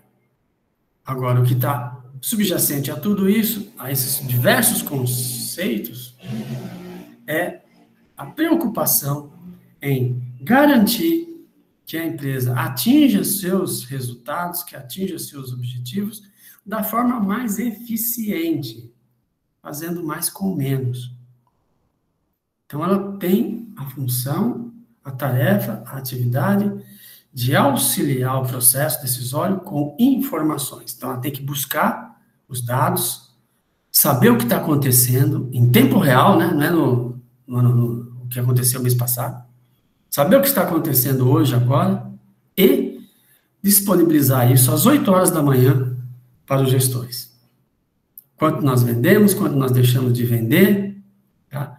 Por que nós não temos pedidos, qual cliente que se afastou, qual o custo que está aumentando, qual o custo que está diminuindo, tudo isso ele tem condição de captar num sistema de coleta de dados, né? Avaliar isso em tempo real, mostrar através de índices, de quocientes, comparando o que estava ontem com o que está hoje, o que estava ontem com o que estava anteontem, o que estava semana passada, o que estava no mês passado, e mostrar as tendências. Porque para onde nós estamos indo? Estamos indo para o lugar correto? Estamos indo para os resultados que a gente pensava? E se não, por quê? E o que temos que fazer para corrigir? Então, tudo isso é um sistema. Aquela visão de que nós temos que entender que as coisas estão interligadas, integradas, interdependentes. Temos que entender a relação de causa e efeito. Então, esta é a situação hoje da controladoria. E é o papel que vocês têm que assumir nas empresas. Não é mais, como era algum tempo atrás, cuidar da contabilidade, cuidar da tesouraria, sabe?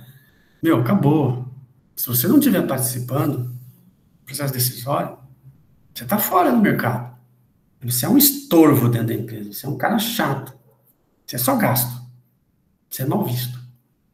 Você tem que agregar valor com informação, agregar valor com participação no processo decisório. E isso está se tornando cada vez mais exigente.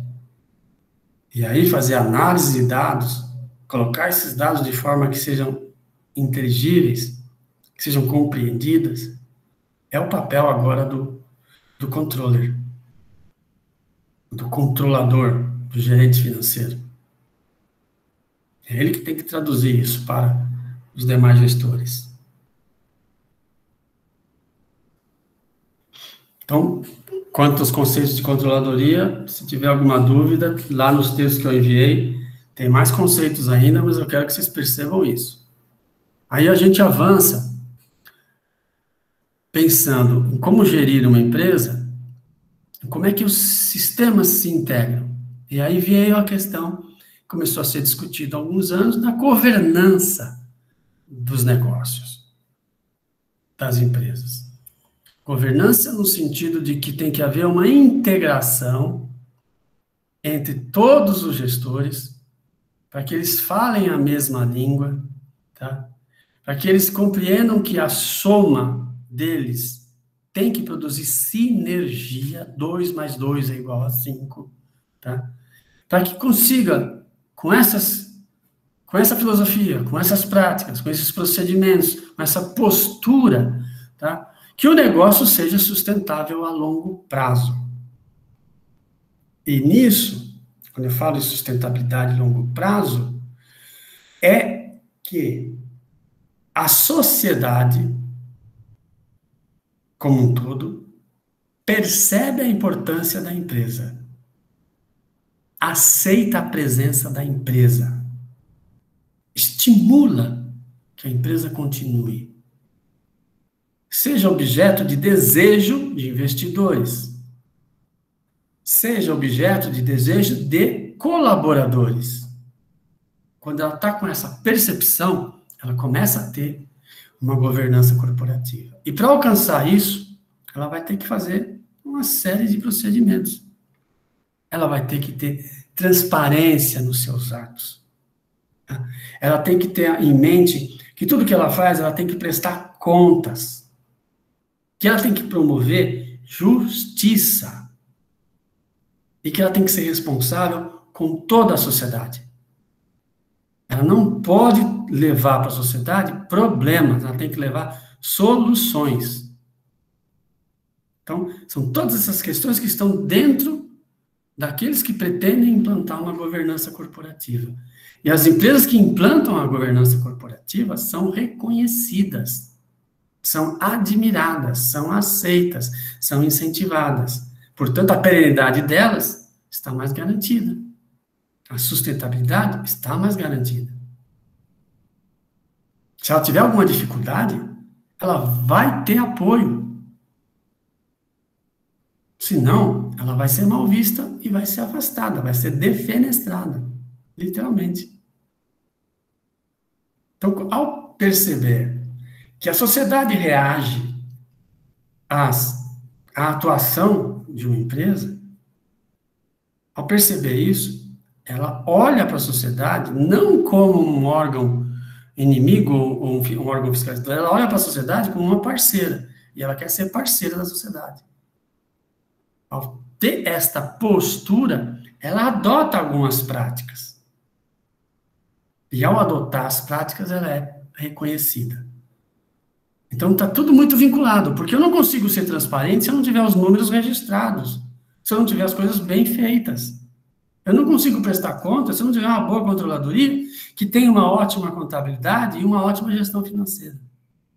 Eu não consigo dar justiça aos funcionários, justiça no atendimento aos clientes, aos meus colaboradores, aos fornecedores. Se eu não consigo, eu não vou ser bem visto. Eu tenho que garantir essa justiça. E eu tenho que ser responsável com todos os meus atos. Tenho que admitir meus erros, tenho que admitir minhas falhas, assim como eu tenho que valorizar as coisas boas que eu faço. Tudo isso faz parte da governança.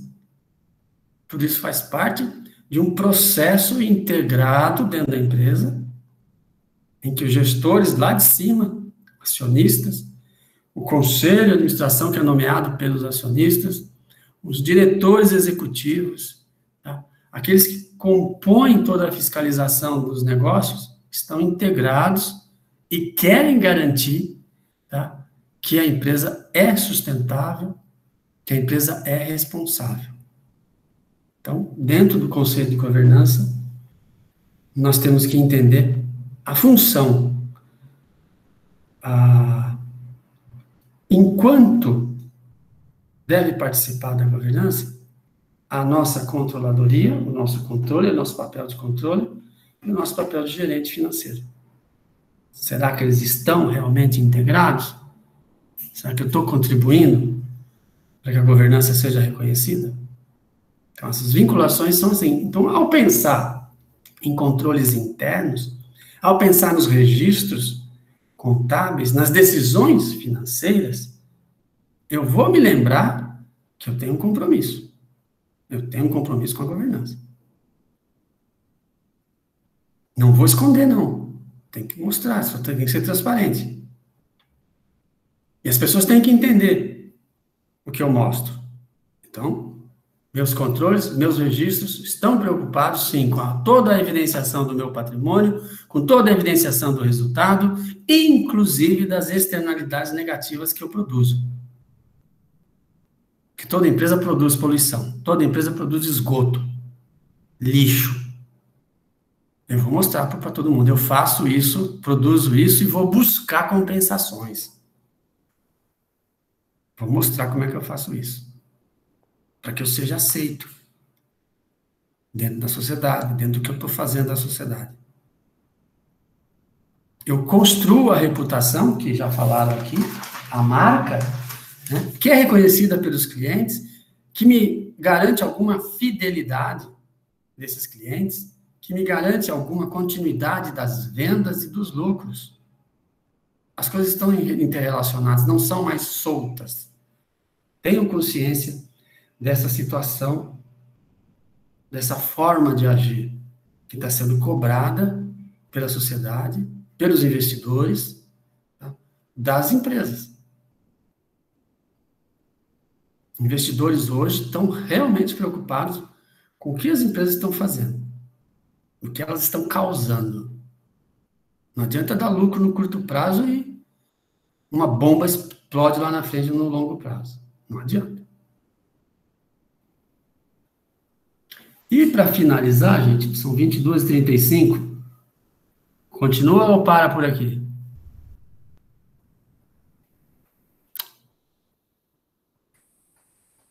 Professor, acho que já tá bom, viu? Não sei não, muita mas matéria, né? muito conteúdo, né? Então, vamos continuar na próxima aula, eu vou falar da teoria da agência, vou rever alguns conceitos de controladoria, governança e finanças corporativas, para a gente entender o próximo passo, que é a preocupação nossa com análise de investimentos. Tá joia?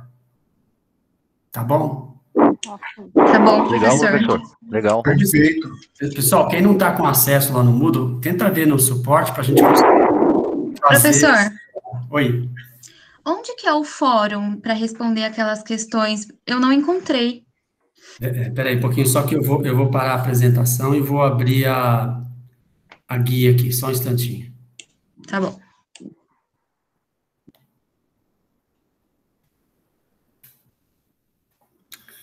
Estou abrindo agora a página...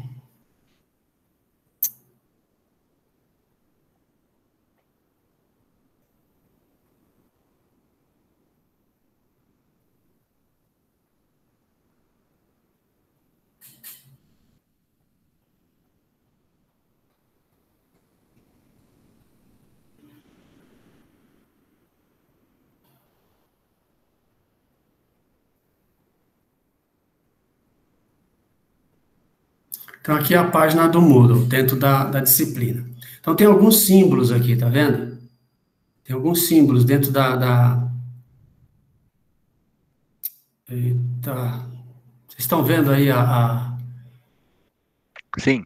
Biblioteca digital, tal, né? Então, aqui, por exemplo, conceitos de finanças corporativas, controladoria, governança, e tem um símbolo aqui do lado. Veja, são várias pessoas juntas, tá? Então, se vocês clicarem nele, ele vai abrir um questionamento, um conceito. Tá? E dentro desses conceitos, a gente abre os fóruns.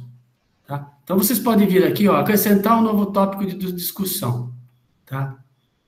Com relação a essas perguntas aqui, você pode falar, o conceito de governança corporativa precisava ser mais aprofundado. Você pode abrir o fórum aqui, todos os alunos podem participar do fórum, descrevendo as coisas. Quando eu faço uma questão no fórum, deixa eu ver na anterior aqui.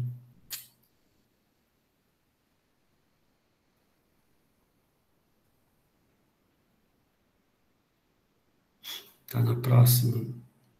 Criação de valor pela gestão financeira. Tá vendo? O símbolo de pessoas, né? Então tem aqui. Tem um tópico que eu coloquei que vocês podem fazer uma mensagem, vocês podem responder a questão clicando aqui, tá? Porque na próxima aula eu vou falar assim, olha, qual o exemplo que eu dei, tá, na aula, para criar valor para os acionistas de forma rápida e sustentável. Eu vou falar isso na sala de aula. Aí vocês vão vir aqui e vão responder. Então foi um fórum que eu criei, mas a gente pode criar diversos fóruns sobre um determinado assunto. Porque aí, se você tem uma dúvida sobre um assunto, um colega que trabalha numa empresa que tem esse problema pode te responder. Olha, isso aí trata disso. Né? São várias questões que a gente pode colocar. Eu vou também adicionar aqui outros recursos, outras atividades, como, por exemplo, um texto básico e, no final do texto, 3 ou 4 questões, né, para vocês refletirem sobre o conteúdo.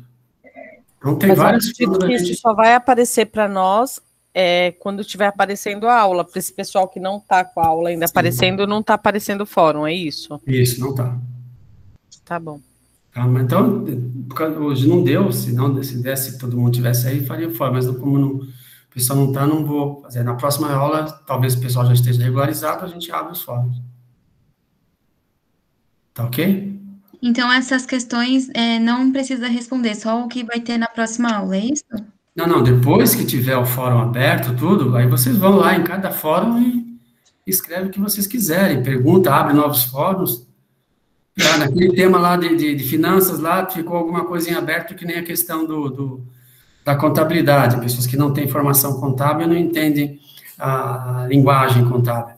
Pode abrir lá, eu precisava entender o que é ativo, eu precisava entender o que é passivo circulante, sabe? Esse tipo de situação que amplia a discussão, como a gente teria numa sala de aula, para que vocês, entre vocês e comigo, a gente consiga discutir o conceito e dirimir a questão, a dúvida.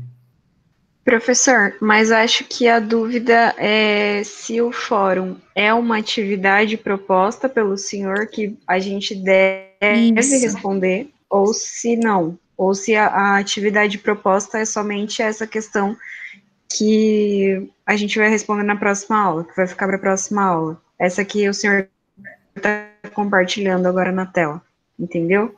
Então, veja só, todos os fóruns é para todo mundo participar. Quem não quiser, não participa, não tem problema. Não vai ser questão de nota. As notas vão ser as atividades que estão lá no plano de ensino, que eu vou atribuir. Você vai me fazer uma resenha crítica de um artigo que eu vou passar para você. Isso é nota. Ah, sim. Agora acho que ficou claro. Obrigada. Tá? Aqui é discussão dos assuntos, como se eu estivesse numa sala de aula em que na presença a gente pergunta, você responde, o outro responde, o outro fala, entendeu? Esse tipo de situação, que é muito difícil fazer na videoconferência. Se precisa todo mundo abrir a boca aqui ao mesmo tempo no vídeo, não vai dar certo, não dá certo. Por isso que eu faço um de cada vez, entendeu? Agora, no fórum todo mundo pode participar, pode escrever, pode colocar as suas opiniões, podem colocar as suas dúvidas. Certo, entendi, professor. Obrigada. Alguma dúvida, pessoal, tiver aí, pode perguntar.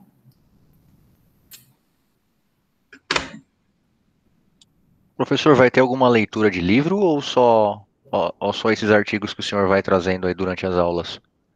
Só artigo, porque livro, tá tudo muito velho já. Livro com mais de 2 anos já saiu fora de moda. Ah, tá bom. Enquanto que os artigos, eles fazem o quê? Eles pesquisam a literatura para a gente, eles se antecipam para a gente. Então, fica mais material de vários autores dentro do artigo. Fica muito mais rápido para ler e entender conceitos, porque às vezes um autor tem um conceito, outro tem outro. A soma dos dois auxilia mais o entendimento. Legal.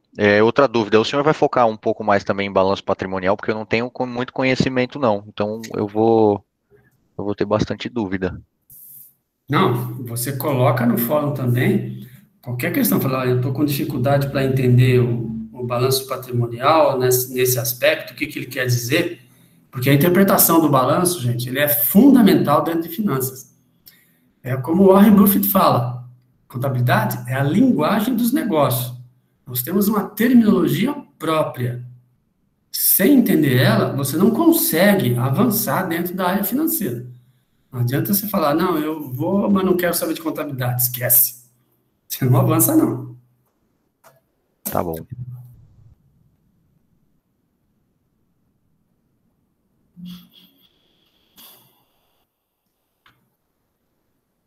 Mais dúvidas? Nem dúvidas?